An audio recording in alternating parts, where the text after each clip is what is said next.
안녕하세요. 이번 글로벌 경영학과 학술제에 참여하게 된 발표자 나경민입니다. 저와 함께 학술제에 참여하게 된 팀원들은 19학번 김인경, 17학번 오승혁입니다.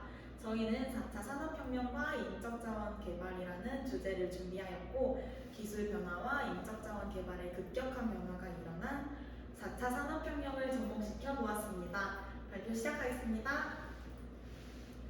우선 저희는 목차를 8개 챕터로 구성해 보았습니다. 첫 번째 서론, 두 번째 4차 산업혁명과 그 변화에서는 이미 시작된 4차 산업혁명과 주요 국가별 대응 전략에 대해 알아보았고, 세 번째 기술 변화와 인적 자원 개발의 기본 시각에서는 4차 산업혁명과 인력의 대체, 4차 산업혁명과 요구되는 기술, 4차 산업혁명과 고용관계의 변화에 대해 알아보았습니다. 네 번째, 기술 변화와 인적 자원의 변화에서는 4차 산업혁명과 업무 능력과 4차 산업혁명에 대해 요구되는 역량에 대해 알아보았습니다. 다섯 번째로는 기술 변화와 고용관계의 변화로 알아보았고, 인적 자원 시스템과 새로운 고용관계 유형과 4차 산업혁명과 기술적 전략을 알아보았습니다. 여섯 번째 챕터에서는 4차 산업혁명과 기대되는 인적자원 개발로 기술 변화에 대한 우리의 기대와 변화와 관련해 남아있는 의문에 대해 알아보았습니다. 마지막으로 결론에서는 기술 변화와 인적자원 개발을 요약하였고, 한계 및 결론에 대해 탐구해보았습니다. 8개 챕터는 참고 문헌으로 구성되어 있습니다. 먼저 4차 산업혁명은 온라인과 오프라인, 현실과 가상의 인간을 중심으로 융합하는 현상을 의미하며 인공지능, 빅데이터, 사물인터넷, 스마트 공장, 로봇, 드론, 자율주행 등 4차 산업혁명을 대표하는 온라인, 오프라인 기술이 4차 산업혁명 기술입니다. 먼저 저희가 이 주제를 선정한 배경들을 살펴보겠습니다. 4차 산업혁명은 저희는 4차 산업혁명의 시대가 일하는 방식에 급격한 변화를 일으키는 것에 흥미를 가지고 이 주제를 선정하게 되었습니다. 4차 산업혁명이 경영 현장을 급격하고 다양하게 변화시킬 것이라 예측되지만 이 중에서 사람들이 가장 많이 주목하고 있는 변화는 4차 산업혁명으로 대변되는 기술이 어떠한 부분에서 인간의 노동력을 대체할 것인가를 관련됩니다. 이에 최근 한국 정부에서는 급격한 변화에 대비하기 위하여 사람 중심의 4차 산업혁명 대응 계획을 발표하였습니다. 즉 2022년까지 인공지능, 빅데이터 등 지능화 기술에서는 생심인재 46,000명을, 스마트 공장, 드론 등 신산업 주력에서는 전문 인력 15,000명의 양성 계획을 밝히고 있습니다. 이러한 정부의 중점 정책 추진 방향은 4차 산업혁명이 요구하는 고도의 기술력을 보유한 인재를 육성하고 이를 기업들이 활용하도록 하는 것이 핵심인데, 기술력 확보라는 정부의 정책 목표를 달성하기 위해서는 인재를 확보하고 개발하기 위한 인적 자원 개발이 선행되어야 할 것입니다. 4차 산업혁명으로 대변되는 기술들은 사람의 노동력을 기계로 대체하고 새로운 인력에 대한 수요를 창출할 것으로 예측되기 때문에 4차 산업혁명이라는 기술 변화로 인해 나타나게 될 고용관계 및 그 변화를 파악하는 것도 의미가 있다고 생각합니다. 여기서 저희가 말하는 고용관계는 상호관리와 의무를 기반으로 근로자 개인과 조직 간에 형성된 일련의 유대관계로 정의해 볼 수 있다고 생각합니다. 이는 단순한 고용 형태가 아니라 조직과 근로자들 간에 형성된 인지적, 구조적, 정서적 연대를 포괄하는 개념으로 볼 수 있습니다. 4차 산업혁명과 같은 급격한 기술 변화가 도래하게 되면 고용관계에 급격한 전환을 유발할 수밖에 없고, 이는 노사 간의 갈등을 유발할 수 있기 때문에 4차 산업혁명이라는 기술 변화에 대응하기 위하여 기업들이 어떠한 방식으로 고용관계를 변화시킬 수 있는지를 모색하고 인적 자원을 개발하는 방식을 어떻게 변화시킬 필요성이 있는지를 제안하려고 합니다. 4차 산업혁명을 자연스럽게 주관하기 위해서는 4차 산업혁명 기술 변화를 자연스럽게 수반하기 때문에 4차 산업혁명을 주도할 것으로 예측되는 8가지 기술들을 기반으로 각 기술들은 어떠한 특징을 가지고 있으며 이는 어떠한 형태의 인적 자원 개발을 요구하는지를 파악해 보고자 합니다. 구체적으로 4차 산업혁명 등을 대표로 하는 기술들이 사람들에게 기본적으로 요구하는 역량은 무엇인지를 검토하고자 하며 4차 산업혁명에 대비하기 위하여 기업들이 인적자원 개발 측면에서 준비해야 할 사항들이 무엇인지를 고용관계 측면에서 생각해 보았습니다. 두 번째 장입니다.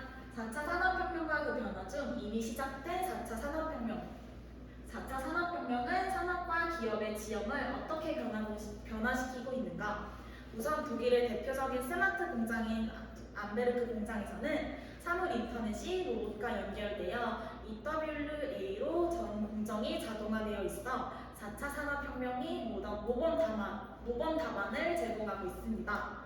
미국의 아마존사는 2013년 드론을 활용한 배송 시스템인 아마존 프라임에어를 고안하고 있어 고객들이 주문한 상품을 30분 이내에 배달하는 것을 목표로 사업을 운영하고 있습니다. 인공지능을 이용한 인터넷 자동 주문 시스템도 이미 개발되어 고객의 구매 행동을 예측함은 물론 고객의 수요를 사전에 예측해서 자동적으로 발송하는 서비스를 상용화하고 있습니다. 아마존의 주문 처리 센터에서는 10만 개가 넘는 로봇을 이미 활용하고 있으며 로봇과 인간의 작업 중에서 효율적인 작업을 선별하여 인간의 작업을 로봇으로 대체하고 있습니다. 구글사 또한 구글 X를 설립하여 자율주행차 개발을 본격화하고 있으며 2020년까지 인간이 운전에 관여하지 않는 자율주행 자동차의 실현을 목표로 하고 있습니다. 한편 일본의 홈즈사는 월 980일이면 다양한 계약서를 작성해주는 인공지능 AI 변호사를 개발하였습니다. 홈즈에서 작성해주는 계약서의 종류는 부동산 매개 계약서에서부터 업무 수주 및 발주, 종업원 계약과 관련된 300종 이상의 계약서를 제공하고 있습니다. 중국의 많은 기업들도 다양한 기술을 개발하고 있습니다. 특히 드론 개발 시장이 가장 두드러졌다고 할 수 있습니다. DJI사는 전 세계 드론 시장의 70% 이상 점유를 하고 있으며 신생 업체인 파워비전사는 수심에서 작동하는 드론을 개발하여 수심 330m까지 수중을 촬영할 수 있는 레저용 드론 제품을 개발하였습니다. 이와 같이 다양한 국가들에서 활동하는 혁신적인 기업들이 주도하는 혁신들은 산업의 양상을 변화시키고 있습니다. 위에서 언급한 이러한 변화는 기존 변화들과는 달리 사회의 많은 부분을 급격하게 변화시킬 가능성이 높기 때문에 사람들은 4차 산업혁명 관련 주요 기술에 주목하고 있습니다. 주요 국가별 대응 전략에 대해 알아보았습니다. 4차 산업혁명을 준비하기 위한 국가 차원의 노력은 어떠한가? 먼저 산업혁명에 가장 대비가 잘 되어 있는 독일은 세계 최고 수준의 제조 역량을 가지고 있었지만 빠른 고령화로 인해 생산성을 향상시키기 어려운 한계를 가지고 있었습니다. 더군다나 원자력 발전소의 전면 폐쇄 결정으로 대체 에너지에 대한 고민이 시작되었고 신흥 국가들이 저임금 노동력으로부터 위협받는 등 대내 외적인 경제 위험에 대한 차결책이 필요했습니다. 그 대안으로 제시된 것이 바로 독일의 인더스트리 4.0입니다. 이 혁신 전략은 생산 과정에 효율성과 생산의 유연성을 결합하는 것이 핵심이라고 할 수 있습니다. 이를 위해 독일 기업들은 디지털 기술과 스마트 공장을 결합하여 가상 공간에서 시뮬레이션하고 결과 데이터를 활용하여 스마트 공장의 생산의 전 과정을 최적화하려는 시도를 하게 되었습니다. 이러한 시도는 생산 공정에서 노동자의 비중 감소로 나타나게 되었고 그 대신 기업들은 창의적인 기술 개발과 혁신에 집중할 수 있게 되었습니다. 독일 기업들은 현재 사물 인터넷, 빅데이터, 클라우드, 인공지능 기술을 통해 가상현실과 실제 현실의 융합을 추진하고 있습니다. 다음으로 미국은 일본, 중국, 한국 성장으로 인해 제조업 분야의 경쟁력이 낮아졌으며 2009년 금융위기 이후 미국의 경제가 어려워졌기 때문에 오바마 행정부에서는 제조업을 육성하기 위한 신미국 혁신 전략을 추진하였고 이를 위해 파격적인 정책 지원과 혁신을 통해 경쟁력 있고 지속 가능한 제조업 인프라를 구축하였습니다. 미국 정부에서 주목하는 산업 분야로는 3D 프린팅, 통합 포토닉스, 디지털 제조 및 디자인 등이 있습니다.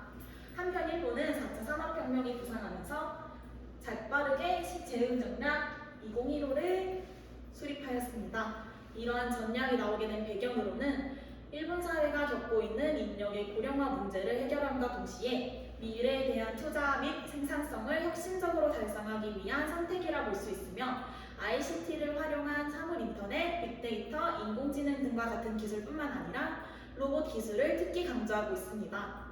이를 위해 데이터 분야에서 플랫폼을 구축하여 국제적으로 기술 표준화를 선도하려고 노력하고 있으며 혁신을 위한 사고력, 논리력 향상을 위해 ICT 프로그래밍 인재 육성에 초점을 맞추고 있습니다. 나아가 4차 산업혁명에 관련된 분야에 대한 적합한 인재가 부족한 경우에 대비하여 글로벌 인재를 유지하기 위해 전문직 외국 인력을 대상으로 한 고용 환경을 개선하는 등 노동 분야의 개혁도 함께 추진하고 있습니다. 마지막으로 중국은 2010년 미국을 넘어 제조업 생산 본부에서 세계 1위를 차지하는 등 빠른 경제 성장을 이루었습니다.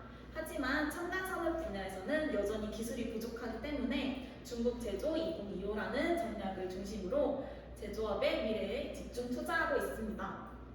구체적으로 중국 정부가 제안한 정책에서는 드론을 포함한 항공산업, 철도, 신세계 IT, 신에너지 자동차 등을 핵심 산업 분야로 선정하고 스타트업 창업을 지원하여 제조업의 혁신 생태계를 구축하는 방안을 담고 있습니다. 3장 기술 변화와 인적자원 개발에 대한 기본 시각 중 4차 산업혁명과 인력의 대체에 대해 알아보았습니다.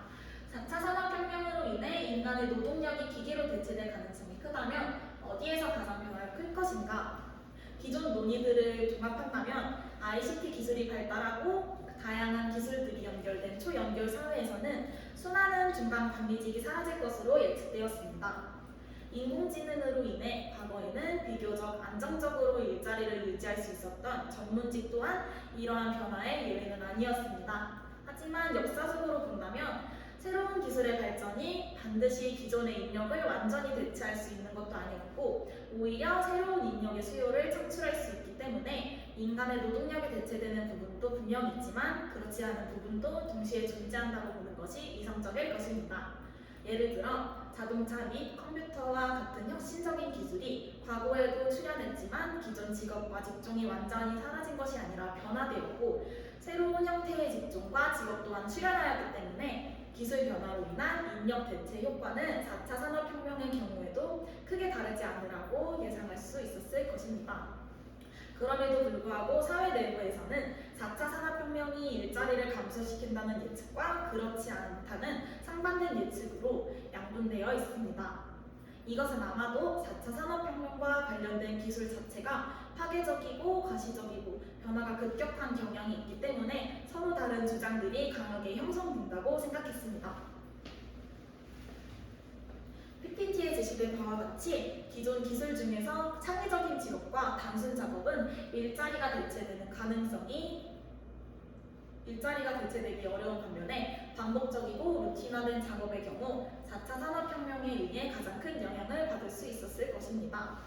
즉, 반복적이고 루틴화된 작업처럼 복잡성이 중간 정도의 기술이 비용 절감 목적에서 기계로 대체될 수 있기 때문에 4차 산업혁명에 해당하는 기술도 같은 논리로 사람의 노동력을 대체할 가능성이 높다는 것입니다. 물론 수많은 일자리 중에서 데이터 분석과 같은 분야에 대한 전문 지식이 점차 중요한 요건으로 자리 잡을 것이고 여기에 대한 전반적인 인력 수요는 증가할 것입니다. 인공지능과 자동화로 인해 업무가 급격하게 변화됨에 따라 다양한 분야에서 핵심 인재의 부족을 경험하게 될 가능성도 있으며 다양한 직업에서 점점 더 많은 기술 역량들이 요구되면서 기업들은 적어도 데이터 사이언스, 로보틱스, 증강현실, 사이버 보안과 같은 관련된 기술을 뒷받침할 수 있는 전문 역량을 갖출 수 있는 인재를 확보하기 위해 서로 경쟁할 수 있습니다. 더군다나 현재 교육 제도가 새로운 기술 역량을 훈련할 수 있는 프로그램을 도입하는 데 상당히 시간이 걸린다고 한다면 핵심 인재에 대한 수요는 상당한 기간 동안 인력의 공급보다 더 많이 클 것으로 예측됩니다. 4차 산업혁명과 요구되는 기술에 대해 알아보았습니다. 첫째, 존 우드워드의 연구는 생산 기술의 복잡성에 대한 개념화를 통해 실제 규모 여부와 공정이 얼마나 복잡하고 단순한지를 여부로 단위 생산 기술, 대량 생산 기술, 연속 생산 기술을 통해 대표적인 기술 유형으로 제시하였습니다. 이러한 복잡성의 정도는 단순한 생산 규모가 커서 복잡하다는 측면도 물론 포함하고 있지만 만일 생산 공정에서 고장이 나타난다면 사람이 고장의 정도를 이해하고 수리가 가능한지 여부에 대한 개념화를 통해 구분되었습니다. 유기적 공정 통제 기술의 경우 대량 생산 기술보다 더욱 복잡성이 높은데 그 이유는 연속 작업이 이루어질수록 한 개인이 모든 부분을 조정하고 통제할 수 없기 때문에 규모와 복잡성은 높지만 기계적, 비인격적 통제가 오히려 효과적이기 때문이라는 것입니다. 두 번째, 찰스 페로우의 연구는 예외적인 문제가 발생했을 때 이를 해결하기 위해 이미 정해진 누구나 아는 방법을 통해 해결할 수 있는지 아니면 모두의 경험과 창의성을 동원해서 논리적으로 분석해야 문제를 해결할 수 있는지의 여부로 기술을 분류하였으며 과업에 대한 다양성과 문제의 분석 가능성 여부에 따라 첫 번째 일상적 단순 기술, 두 번째 비일상적 기술, 세 번째 단위 기술, 네 번째 공학적 기술로 분류하였습니다. 이 중에서 일상적인 기술이 반복적으로 나타나는 루틴 작업의 경우 문제 해결이 크게 어렵지 않다면 기계의 대체가 가능해질 것입니다. 이러한 논리를 4차 산업혁명이 주도하는 8가지 기술에 적용해보면 적어도 다음과